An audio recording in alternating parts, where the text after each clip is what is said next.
Welcome back to For the Love of Men. We are your hosts. My name is Brianna Mosier. This is my good friend Courtney Shand, and the intention of this show is to bring together men and women in harmony to help them honor each other's masculine and feminine energetic cores and create healthy, thriving, functional, polarized relationships. Courtney, before we dive into this week's episode, which I feel like our women are going to love and is going to bring a lot of clarity, tell the people who you are and what you do. Yes, my name is Courtney Shand. I am a relationship coach. I really help women empower themselves and be able to shine their most authentic, empowered, feminine energy out in the world, in the dating space, and feel confident doing it. So good. I love the work you do. Thank you. Similarly, I work with women who are starting and scaling businesses and wanting to attract in empowered masculine men at the same time. And we do a lot of that through feminine energy and pleasure work. So today, let's get into it. Stages of commitment. I will say I learned this the hard way. When I re-entered the dating pool, I was confused. I was like, where's the rule book? How do people date? Are you allowed to date two people at the same time? When are you not allowed to date? Like how many is too many? How do you know when you've moved beyond dating and what's the next stage? And I just felt really confused. And so Such a good point. Yeah, it's really confusing for a lot of women and a lot of men, but we want to share with you just our view and what we've both gathered from our experiences with dating on the different stages of commitment, which can be really confusing for women because we tend to want safety. One of our deepest desires is safety a lot sooner, and the masculine craves freedom. So that's been hard. No, I'm just kidding. So we go about them in complete opposite ways. So that's what causes the tension. It creates confusion. So how many stages do we have here? 1, 2, 3, and then really 4 or 5. So there's about 5 stages. It's not linear, and there's no timing on this. I don't know about you, but I'm not a fan of when dating coaches or relationship coaches say, okay, you date for 6 weeks and then you have to be exclusive. And then after that, you have to be in a relationship by this time. Then after that, you have to be engaged by a year. I just feel like it introduces too much pressure on the dynamic for both people. Women start judging the dynamic, thinking it's not where it's quote unquote supposed to be. So, and that is a whole mess. So I would try to take your timelines off, your pressure off. We really just want you to see the overview of stages of commitment through the eyes of how we understand men generally tend to see it. Yeah. And one other thing about the timeline is that it's not that, like time boundaries can be helpful, but it's what I see in the dating relationship advice space is that we kind of cling to that a little bit too much. And so if you know yourself to be someone that wants X amount of commitment in X amount of time, that's your boundary. But otherwise, it needs to be an internal boundary is what I'm trying to say. There's a difference between an internal boundary and a imposed boundary. Yeah. So. Good point. Yeah, not linear and no timeline. So start us out. What would you say, what have you collected about the dating phase? The dating phase. Relating. Yeah. Okay, so my experience dating, really it's best defined by what it's not, which is it's not exclusively dating yet. So the biggest clarifier here, this is important, women. Yeah, so dating typically in my experience was you're getting to know whatever number of people feels right to you, whatever you have capacity for, and there's no right or wrong answer, until there's a conversation with the person that you're dating, that you're only going to date each other. It shouldn't be assumed that you're only dating each other. There's got to be a boundary put in place. If there's no conversation between the two of you around like, hey, I only want to see you, then I would assume, and it would be in your best interest probably to assume that that person is dating other people too. So dating phase is about exploring and connecting with people and staying open and getting to know different men that are of interest or women and see what is the best fit for you, what feels the best. Until there's a conversation, that's where you both are, openly dating. I think a lot of women run into the mistake of, well, I went out with him once, obviously he's only dating me. Or I went out with him 5 times, he must only be dating me, or he must only be Intimate with me, that's another gray area. If that's something that's important to you, that the person you're intimate with is only intimate with you, that also needs to be laid on the table. Yeah. I love what you're saying, because the goal of dating is actually, in developing yourself, is stating your boundaries when they need to be stated. That's what I was saying about the timeline is yours. It's an internal boundary. It's not a prescribed amount of time. So if you know for yourself that you are wanting to be in a committed relationship and that's what this looks like, then those boundaries you need to express. You're probably not going to be one that hangs out in the kind of early dating phase for a extended amount of time. If you kind of know exactly what you want, you can say, hey, I want to be married. You don't want to be married? Okay, cool. This was so fun. But it is in your best interest mentally to not get sucked into we're dating. Because if we're dating with every person that you go on a date with, then it's going to create this huge drama roller coaster of, I haven't said that in a while. Shout out to Lee Lake. But this huge roller coaster of emotions of, like we went on a date and it feels amazing, and now he's going on a date with someone else and he's cheating on me, and it becomes this like huge dramatic thing, when it really, if you can mentally shift into the idea that I am dating, and until I feel like we need to have that conversation, or until I hear that conversation, it would be advantageous to both of us to neutralize it, to think of it kind of like meeting someone at the supermarket or meeting someone at the library. Like, you wouldn't put this huge emotional investment into what it means. Does that make sense? Yeah. And it's difficult, I would say, for a lot of women, because we tend to want safety first more. So I think it's a great point that Courtney said, and this is something I personally, when I was dating, said very early on, is like, I'm not looking for a casual thing. Like, I want my soulmate. I want my husband. That's what I'm looking for. So that, which does not scare me, by the way, because what we know about empowered masculine men is if they can't provide it, they'll leave. That's fine with me, because it wouldn't have been my person. So there's actually no fear of loss that needs to happen here. You state the boundary, this person knows. If they're in alignment with that, they'll be like, well, great, which ultimately was what happened. This person was like, well, great. Cool. We were on the same page. So then, we weren't necessarily exclusively dating then, but it was on the table that this is what I'm dating with the intention of. If you're not going to go this direction with me, just let me know now. So it got softer. And I think it's helpful for women to hold themselves in this period that feels a little wobbly, just by managing that expectation with the knowingness that until there's a conversation, it's safe to assume that he's dating other people. If I want that to change, I can bring it to the table. He'll probably naturally bring it to the table. But yeah, I think managing your expectations is a big key here. Yeah. And I love what you said of if I want that to change, because I do think a lot of women are like, well, what, am I completely powerless? Like, to be the feminine, I have to be this like damsel energy where he has all the power. And that's what creates this tension that feels unsafe, where we're like, and that's not only not attractive, you don't feel attractive, but also it's not going to create a healthy dynamic, because when you're having to pull someone into a dynamic, that's never going to create a healthy container. Yeah. So if you can kind of unhook from the idea that it needs to move forward in a certain pace, and that you're actually the one that's in charge of that, because you're an equal player in this, you get to say, and it's not unfeminine, I don't think, to say, I want to be married, and I would love to be married in the next 2 years. It doesn't have to be like, I want to be married in 6 months To you. That might be a really intense conversation, but for you to know what safety looks like for you as part of your development in dating is to start to create some clarity of your boundaries of what does safety look and feel like for me. For me to continue dating in a casual sense, this is what I would need to have happen.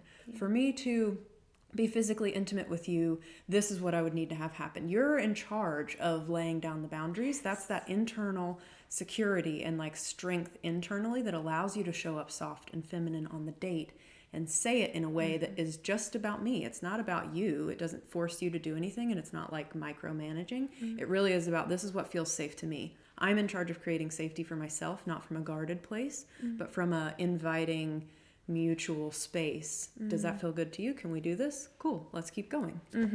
Such a good point. Yeah. And this is an art. Yes. Yeah. And it's also an art to stay in your feminine desire space instead of demanding masculine out of protection. Yes. So demanding masculine out of protection would be like, you need to call me and text me every day in order for me to feel safe.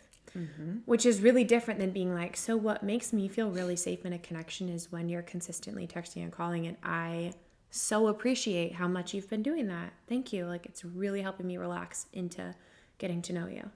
Beautifully said. Really different energies, right? So be aware of this if you choose to have these conversations, because you totally get to, as Courtney said, you have power in this, to set them up to win and just be in this place of, this is what would feel really good to me. Are you able to provide this? And if they're not, it's okay. So some things that really created safety for me in the interim before the exclusivity phase was consistent calling and communication, and knowing that we would have time together or when the next date would be. And also taking my power back in the situation. I'm dating them too, right? You're dating him too. You're figuring out goodness of fit. A lot of women have ancestral wounding around being chosen or picked. I need someone to pick me. I need them to choose me. Remember that you're an empowered feminine woman. You're a high value woman. You're also seeing, can he provide for me what I need? Does this feel good for me? Is he emotionally available? Is he consistent? Do I have fun with him? How do I feel when I'm with him? How do I feel when I'm not with him? You are not on this pedestal that he's choosing to keep you or not. That feels really disempowered. No, it's your two puzzle pieces, seeing if you fit. And you're deciding if he fits with you too.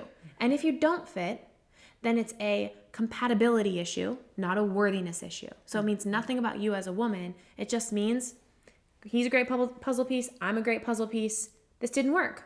Cool. They don't fit next to each other. Yep. Let's keep moving on and keep dating. That's what dating is for. It's about you. This period is about you exploring different types of men or women that jive with you. What feels best to you.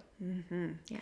So well said. And I love the part about the kind of ancestral wounding of being chosen, because if you can take the pressure off of the dating phase and see it as practice, you're practicing your boundaries, you're practicing showing up authentically, you're practicing seeing which puzzle pieces are going to fit best with you and what you actually need in a relationship. It's only going to create a bigger picture for you later on when you do find that connecting puzzle piece. It's going to click together much more easily, and you're going to see, oh, I've been kind of envisioning this picture falling in place, and here it is. That's kind of that like magical thing that everyone's looking for. It doesn't happen by magic, it happens by practice. And so if you can keep practicing, solidifying your boundaries, clarifying, refining what you actually need, and I know we've talked about this before too, in the dating phase, it's such a powerful thing and such an empowering thing to decide, wow, this is actually way more important to me than I realized. I need someone that is able to provide this specific emotional need, or I need someone that is able to show up with me in this specific conversation type, or I need this specific interaction happening, I need this specific relationship dynamic happening. And we may realize that, wow, I thought I could afford to not have that, but it really feels like it's undermining me as a person to not have that. So this is something I'm going to prioritize on my list of things I'm looking for. Yes. Right. What are your truly non-negotiables? Yeah. Not in a way to introduce pressure. It's a way to look at goodness of fit. It was through dating that I realized how important it was for me to have someone who was spiritually aligned the same way I was. If we were too far apart, it was just like we saw the world a different way, which I respect, but it wouldn't have worked for me as a relationship because my sense of spirituality is so important to me. Same with entrepreneurship. It was really important to me that someone has the same level of passion for life and freedom of time that I've worked so hard to create. Whether or not that's a corporate career doesn't really matter to me, but those things were like, yeah, I want them to have freedom, and I also want them to be in their life and passionate and involved. And that clarity only came through dating really amazing men, where I was like, they're so great, but like this piece actually matters, and I need to walk because of that. Yeah, and such an empowering move. I think women will take a lot of their power back from that pick-me energy when they start to put the pieces together internally of what you actually need in order to show up as the healthiest version of you, and also what that looks like for you to find a healthy, compatible partner. Yeah, so true. So then after you're dating, you're exploring whatever it is. Let's say you find this man who's incredible and a great fit for you. Now you're like, well, I only want us to date each other. Actually, if you're someone who believes in and subscribes to monogamy, right? Then it would be exclusively dating. So what does that look like, Courtney? Tell the people. Yeah. So exclusively dating is kind of the next level of dating. You are sort of entering into this interim phase of figuring out goodness of fit on a deeper level. So like you're not dispersing your energy across multiple people anymore. You're actually kind of refining. So now I've decided, like, what are the most important things to me? How does this fit together now that you seem to check off most of the boxes? Like, how do we start to bring this together in a deeper way and see if there is kind of alignment and compatibility on this deeper level? I think this is where most women get hung up because they skip this step. And the empowering way to kind of hold yourself in this is to continue to date him.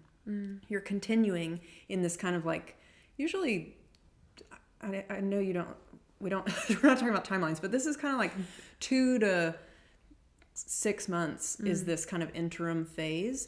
And what kept me in my power during this phase and not just kind of like latching on into this kind of pick me energy or falling into that kind of pick me energy and collapsing my boundaries at this phase is actually to remember he's showing me who he is on a more intentional level. So like you can meet someone at the store and you can see them, they have blonde hair and blue eyes and they're tall and blah blah blah, and then you go on a date with them and you start to like get to know their personality. This is where those kind of quirks come up and you're like, oh, so you are an entrepreneur who's spiritually seeing the world the same way that I am, and you're into fitness and blah blah blah.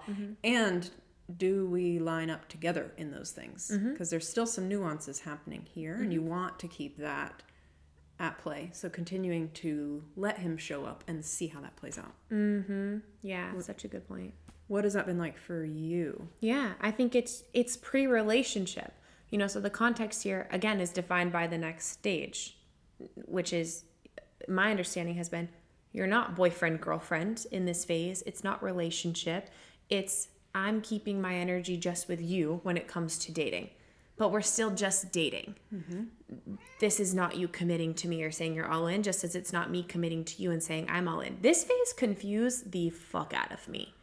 I did not get it until when I entered it. I was like, what? Sorry, I feel like I'm doing all these girlfriend things, but I'm not your girlfriend. What is this? And so, again, the shift, as Courtney has said, is like, you're still dating this person. Stay in your power. They're still showing you who they are. And really the pitfall that I would love to help women not fall into is going pick me, choose me energy. Because I think women are the most vulnerable in this stage. Yes. Of like, myself included, by the way, of like, I'm ready for the relationship, It's so easy to lean forward and want to create the safety. And it's so counterintuitive to, again, lean back and open your heart and use the boundaries that you've been practicing and say, safety to me feels like I need, is he still showing up committed, or is he still showing up consistently? Is he still calling and texting? Is he, the things that you were noticing early on, is he still capable of following through with those? Because this is a really good indicator. If he's not maintaining that in, months 2, 3, and 4, that's not going to happen in year 4, 5, and 6. Yep. Those are off the table now. So it's your job to maintain those boundaries and play with that. See how well you can show up, continuing to enforce your boundaries, continuing to observe his actions and his character traits, and staying out of that pick me energy. The only way that I found to do this is to become aware of it, because it's not something that we're taught. I assumed that I was dating someone, and it really broke my heart a couple times because I just assumed that we were both on the same page. And until I learned that there's this whole interim phase, I was able to not be guarded, but also to not be so Callie. Callie had to give a little shout out. It distracted me too. I lost my train of thought. That's okay. You said when you thought you were like boyfriend, girlfriend when you were dating, and it broke your heart a few times. Oh yeah. I had this like Hallmark movie playing in my head about what was happening for us. And I don't think that they were dating someone. They weren't necessarily playing the field or playing around, but I do think that I was committing at a faster rate than they were. And in order to have my own back, that really taught me to have my own back and to keep my life full and keep my relationships thriving and keep my focus kind of maintaining myself in that time frame is the closest thing that you will get to entering into a relationship space and being able to maintain yourself. We have an episode called How to Not Lose Yourself in a Relationship. I think it's 7. Yeah, I agree. I think it's 7. That's a perfect way that's the medicine for this. Yep. Was there more you wanted to say about that? Also, episode 1 is setting men up to win, and that one would be very helpful to revisit as well when we're talking about boundaries, because we want to set men up to win so that they can create safety for us, and we don't have to use that masculine energy against them. And the exclusively dating phase, this came out when I was doing a podcast with my friend Katie Grimes. She had me on her show to talk about narcissism and codependency, which is a really near and dear topic to me. And so I was sharing some information about that, and we talk about love bombing. Love bombing is, I didn't know this was going to come up today, but this is perfect. Love bombing is basically when somebody's showing you, they're giving and doing everything that you want. They're showering you with love. Oh my gosh, they're calling you wifey. They're moving really fast in these commitment stages. Like, and I know we're not talking about time, but fast is like a few weeks, right? Like you're committing to each other when it doesn't make sense. This was a stranger to you a couple months ago. They're not really getting to know you.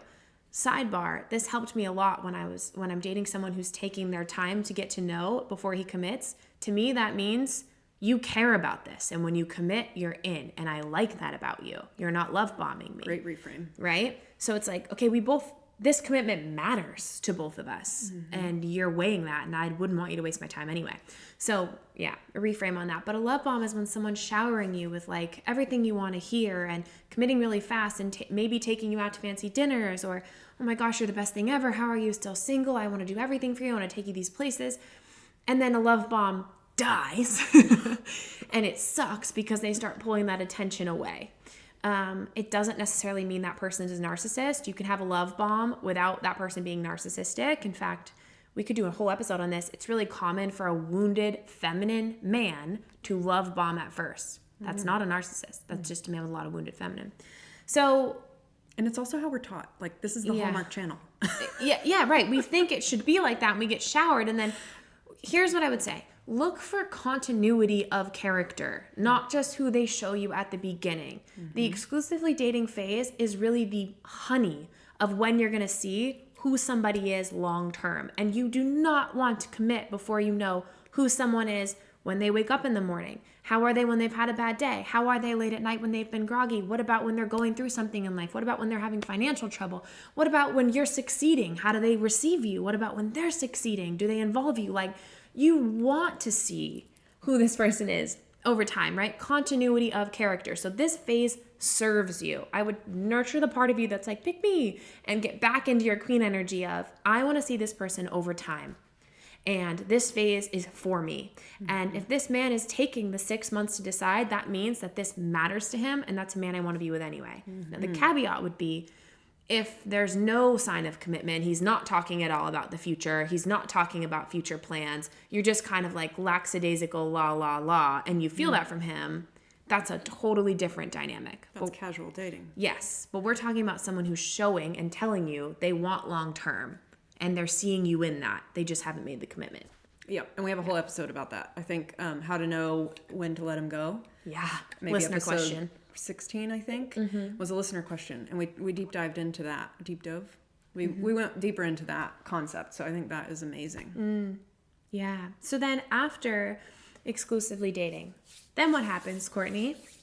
This is the commitment phase of the relationship. There are kind of like subsects to this commitment phase, but this is where you're actually going to be hormonally, the hormones have calmed down enough that you're actually going to be experiencing this person on a deeper level. So if you're not in a committed phase, and this will happen, there will be a conversation. In my experience, men will start saying, oh, my girlfriend, oh, my partner, oh, my person.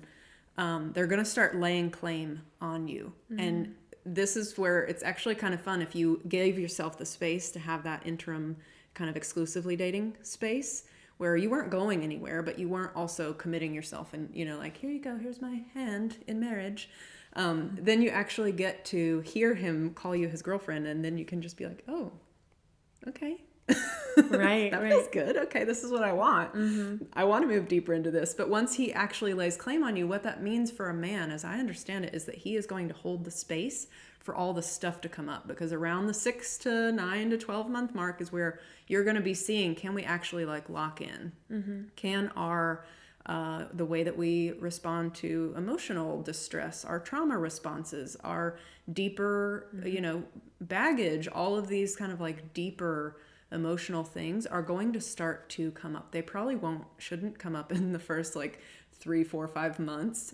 You're still going to be kind of in that like fun, we're getting to know each other phase. And this is where you actually get to do the deeper work. If you're looking for a committed relationship, one that moves into marriage or even just a long-term, lifelong partner, you actually want to use this phase to see if these kind of deeper emotional experiences are able to line up, and are we able to support each other when those things come up. Again, you're not dating him in the like I still can leave, but you can. The truth is that you can. Women, keep your power. You get to say, hey, this works for me. This still feels good. I need a partner that can hold this amount of space for me, or I need to be held like this. And the same for him. He gets to hold the space and see, what this is working, if this is working functionally. But in order to build that container, that relationship container, this commitment, he's kind of like closing the container for you so that you get to reveal more of yourself. Yeah. You get to unwrap. Pack. Yeah. And that's where the deeper emotional intimacy will come in. Yes. Because you've built a stronger foundation together where you can withstand somebody's triggers or trauma or whatever it is coming up, right? You've built enough rapport and credibility. Yeah. And you know each other well enough so you can tell when somebody's off or something's on their mind. If they're just having a bad week or a bad day, or if there's something deeper happening, you are going to have exactly what you said. There's enough foundation built that you are not going to crumble. I'm so glad that you brought that together. Yeah, because I've had the opposite experience where so for me, I think I've shared on this show before, when I was with a narcissist for 2 years, I have some stuff that I've actively had mentorship for. And so it's, I'm perfectly great holding it. But when it would come up early in dynamics, before there was too much foundation built, I would sometimes make the mistake of leaning in and kind of bearing too much too soon where there wasn't enough foundation and it wasn't well received. And I made the mistake way too many times, too many times, where I started realizing, okay, there has to be some level of commitment and foundation before I can share this part of what I experience occasionally in relationship. And until that foundation is built, I am responsible for holding myself in this. Beautifully said. That's exactly the summary of it. Yeah, difficult to embody. So if you've gotten it wrong, I hear you. Yeah. I hear you. Learn from me. Don't make my mistake. Whew. Wow. Yeah. And I love what you said too, because I always teach my women that he is building the next step of the relationship. It's he's the one putting the bricks on this outside of the container. And the longer that it takes, the sturdier the container is going to be.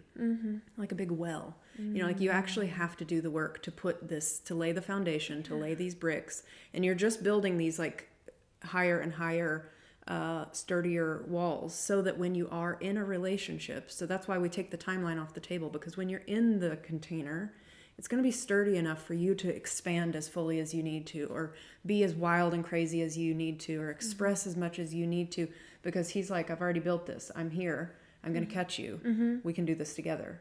Right. I've seen these parts of you. I know who you are, and I've committed. I'm in. Yeah. Our next phase, so you've got openly dating, you've got exclusively dating, and then you've got commitment / relationship. It's more of a solid container. Then if you follow traditional patterns, there would be engagement or marriage. Engagement and then marriage. Yeah. And that is a conversation in and of itself. And you can have those conversations of what you want that to look like.